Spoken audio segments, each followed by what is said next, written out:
If I had to describe Jane in 3 words, I would say dynamic, driven, pwerus, energetic, inspirational, allweddol, source of inspiration, patient, enthusiastic, motivated, passionate about what she does, penderfynol, single-minded.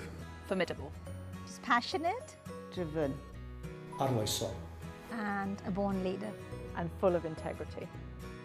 I started life as a teacher, teaching English drama and PE in the high school in Cardigan, and really enjoyed both living in West Wales, engaging with young people. And following that, I left straight education and went to work for the Youth Hostels Association. I did that for 3 years. I then entered politics. I joined the Labour Party in 1983 and I was a councillor by 1987 and set up a creche in Cardiff, set up a housing advice centre in Cardiff, supported new waste arrangements in Cardiff Council where I was a councillor for some 10 years. And I think that all the way through my life until that point, it was really clear to me that if you were going to be sustainable, you had to be socially sustainable, and that's why I thought it was so important to have done the anti-poverty work. You had to be environmentally sustainable, and I've always been fanatical about trying to take waste out of every organisation I've been in. But you also have to be economic sustainable. So you do have to make sure that what you do stacks up economically and hopefully creates new kind of jobs. And I brought this philosophy into my roles in the Welsh Government. Firstly, as Education Minister from 2000 to 2007. And then when I moved on to the environment portfolio, we were able to introduce legislation around recycling that has brought Wales from the bottom of the UK to not only top of the UK but among the best in Europe now. We introduced the legislation on plastic bags with huge support from the people of Wales. We changed planning requirements to make sure that buildings would be more sustainable for the future. And I'm delighted that the opportunity that I left the government with when I left politics was to create the Wellbeing of Future Generations Act. That became law this year. There are now 7 goals that all public organisations in Wales will have to support in terms of ensuring that they create new wellbeing plans for the future. And I'm delighted that some of that legacy now I've been able to bring into my work in the university. One of I suppose of the interesting aspects of my own childhood was that I grew up in Africa in what is now Zimbabwe.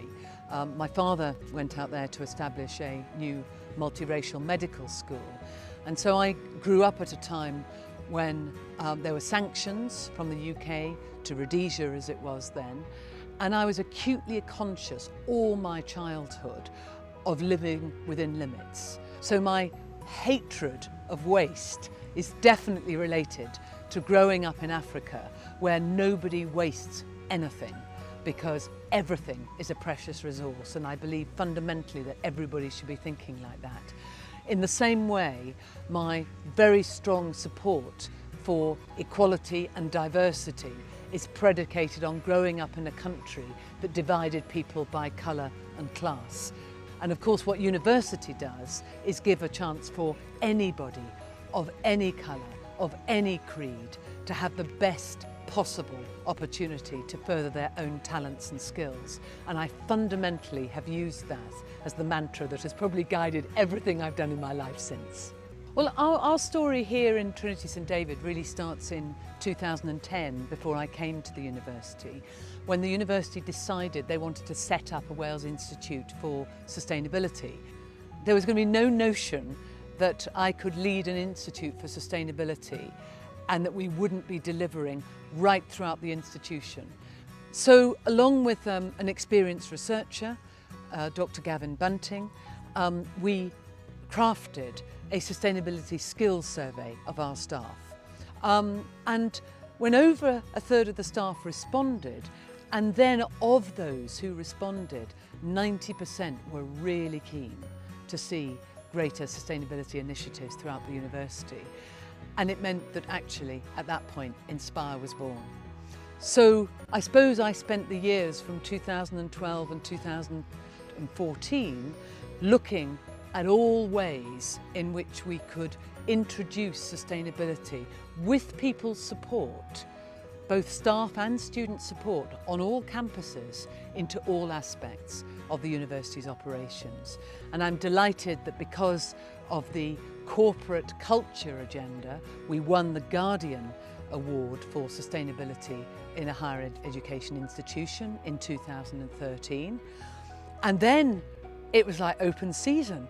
All sorts of things started happening across the university. We joined Green Impact, and we had loads of members of staff and students who started getting Green Impact awards. Our catering team just embraced this big time, and our catering team went on to win the first Gold Soil Association catering mark for their activities in conferences and catering. And then, of course, in 2014, we were absolutely delighted when we moved from our third-class degree position in People and Planet University League in 2013 to not only a first-class degree and first in Wales, but having climbed extraordinarily from 113th in the league to 8th. And that wasn't me. That is all those people who have worked with me, who have got excited about these ideas. This year, just the number of Green Gown Awards the university has put in demonstrates the range of excitement, the way in which people are embracing sustainability. So the culture of the institution has changed. The delivery mechanisms of the institution have changed. The curriculum has changed. Inspire is a mandatory part of validation procedures. And now we're able to take that philosophy out to our community relationships. With each of the local authorities where the university has campuses, we now have pledge agreements that include working with them on well-being for the area. So what the university is doing itself is now also being very much part of what the university can do externally. And we also have our relationship with the Students' Union, and that primarily is through the Inspire interns. And this has been a journey for us. And what I would say to anybody is, once you start on this journey and you start realising that you personally can take actions that have less of an impact on the world, it actually becomes really exciting. What can you do next? And how will you do it? And this isn't about reducing a quality of life. This is actually about improving quality of life. And we're certainly finding that in the context of the university.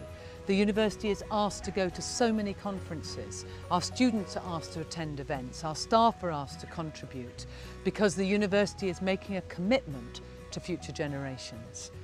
And when we think about some of the difficulties future generations are going to face, that kind of commitment becomes very important.